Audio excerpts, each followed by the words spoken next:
Assalamu alaikum. Wa alaikum salam. Barka da yamma. Barka da yamma. Abun lafiya? Alhamdulillah. Madalla.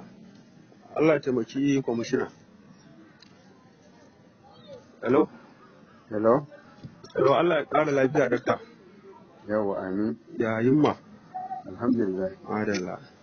Sunana Ahmad daga Bauchi. To malam Ahmad. Na'am. Shine nace to bari na kira zan ɗan yi tambaya ne ba wai possible. Hello? Hello? Yawwa shine nace to na kira tun ranar Lahadi ban same ka ba to shine yanzu nace bari dai in jaraba in gani ko za ta shigo. Dama tambaya ce da ni akan mas'alar Malam Abdul Jabbar na Kano. To me ya haɗa ni da malam Abdul Jabbar na Kano?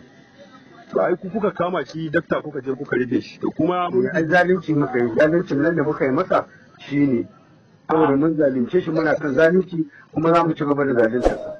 to ai ka san Allah shi baya barin zalunci kuma ya hana zalunci akan kansa. To yawwa kawai ina magana ne ba wai na bugo ne in gaya ma magana ba a matsayin ka na dattijo kawai tambaya na ce zai.